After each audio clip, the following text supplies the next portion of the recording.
वहां जाती तो अपने पुत्र को ले जाती। वह पुत्र सबको जो है प्रणाम करता, साष्टांग प्रणाम करता। एक दिन माता सुनीति संतों के मध्य गई है। संतों के मध्य जाने पर सुनीति माता ने संतों से कहा कि देख सुनीति, तेरा बेटा जो है कितना भाग्यवान है, तू कितनी भाग्यवान है। बोले कहां भाग्यवान, देखो ये होती है नीति, ये होती है रुचि। कहने लगी महाराज मैं आपसे एक प्रार्थना करूं। बोला हाँ बोलो। बोला ऐसा है, जो मेरी सौतन है ना, मैं चाहती हूं कि उसका भी बच्चा हो जाए, उसका बच्चा हो जाए। जबकि उत्तानपाद ने अपनी पहली पत्नी को घर से बेघर कर दिया,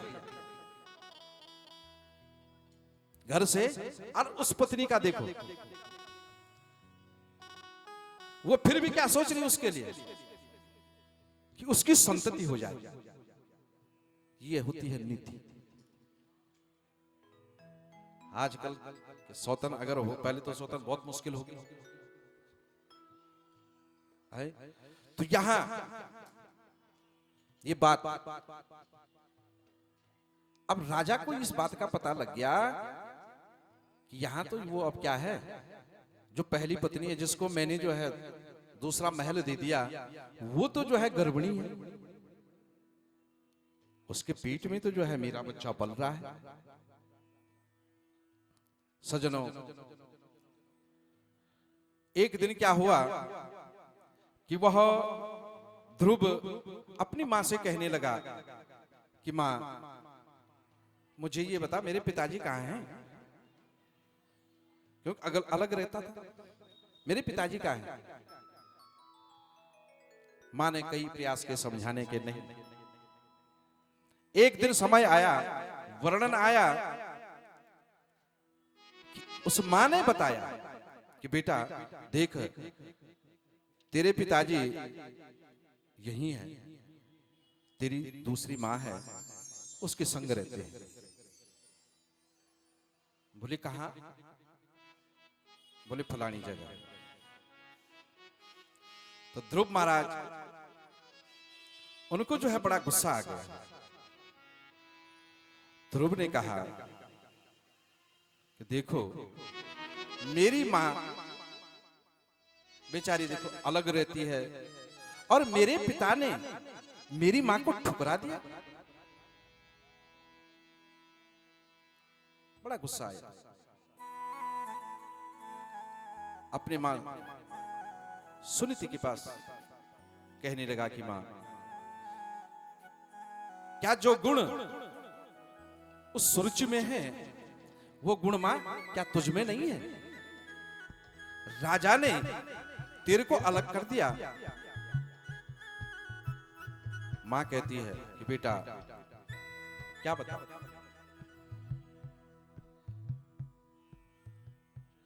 बेटे के सिर पर हाथ फेर तब कहा दुख यारी माता ने। अपने बच्चे के सिर पर हाथ फेरा कि बेटा, बेटे के सिर पर हाथ फेर तब कहा दुख यारी माता ने। बेटा सुख कैसे मिल सकता है जब दुख लिख दिया विधाता ने। मेरे भाग्य में तो जो है बेटा उस परमात्मा ने दुख ही तो लिखा।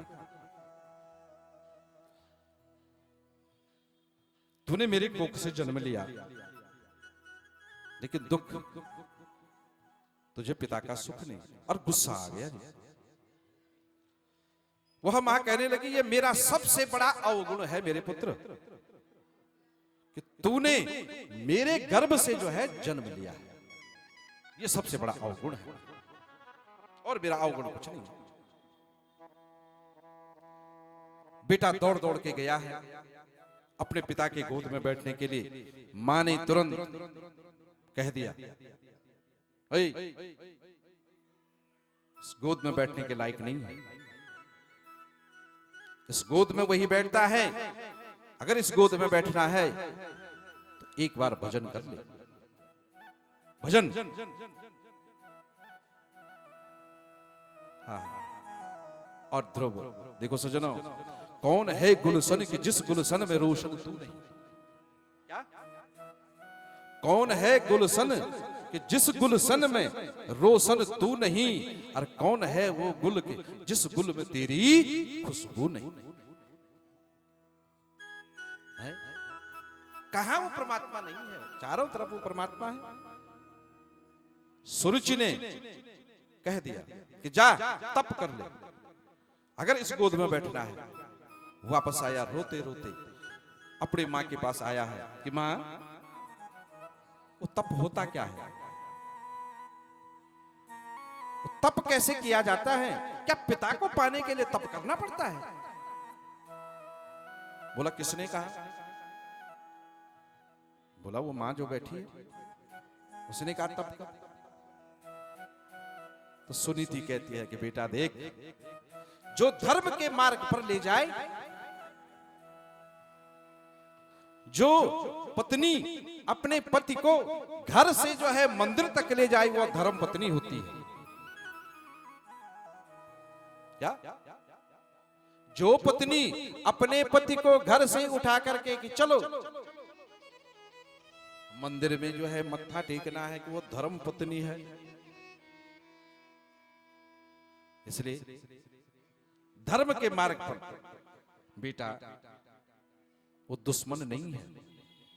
जो धर्म के मार्ग पर ले जाए उसको तो जो है पूजना चाहिए। इसलिए बेटा तुम जो है क्या कहा? बोला कि जो है तप करो। तो बोला करो ना, इस संसार से क्या लेना है? संसार में कुछ है नहीं है? थोड़ी सी कथा है, उसके बाद कथा को विराम देंगे। है ये बताओ कि कथा समझ में आ रही है या नहीं? है? हाँ या ना? है? तुम तो लेट आए हो। तो कल जो लेट आएगा ना, 1100 रुपये यहाँ भद्र पे चढ़ाना है, ठीक है? वो देखो, वो कल ये हमारी दो बहनें के बीच में बैठी है। कल कहा था इनको आज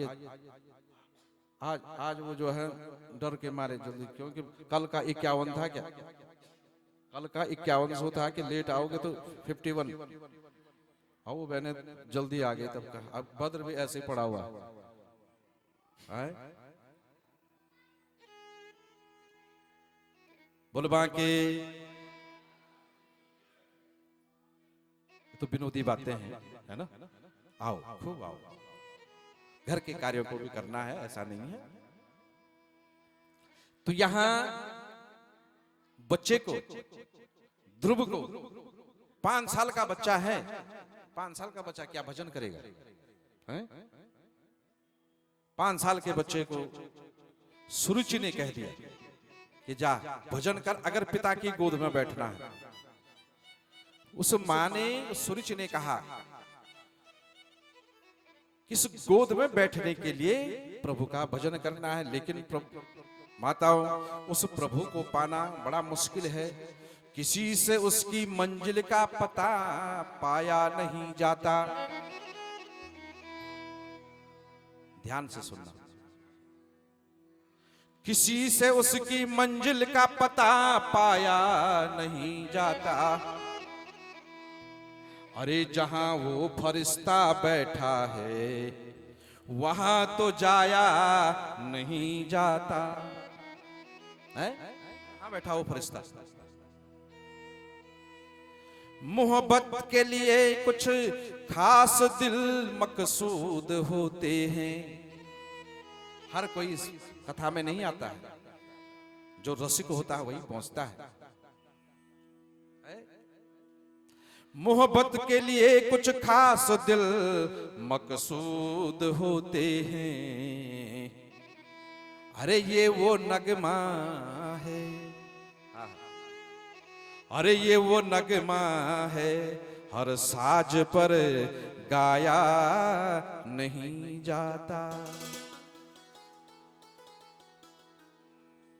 परमात्मा ऐसी जगह बैठा हुआ है जहां उसको ढूंढना, उसको पाना बड़ा कठिन है। तो सूरज जी ने यहां भेजा है और कहा कि बेटा ध्रुव, भगवान का भजन करो, संसार के लोगों से आशा न किया करना, जब कोई न हो अपना बेटा तो सिया राम जपा करना। संसार में कोई अपना नहीं है, ये भी ध्यान रखना। संसार के लोगों से आशा न किया करना, जब कोई न हो अपना सिया राम कहा करना। संसार के लोगों से आशा न किया करना, जब कोई न हो अपना सिया राम जपा करना। जीवन के समुंदर में तूफान भी आते हैं, जीवन के समुंदर में तूफान भी आते हैं, जो प्रभु को भजते हैं प्रभु आप बचाते हैं। भगवान को आता है भक्तों पे दया करना, जब कोई न हो अपना सिया राम जपा करना।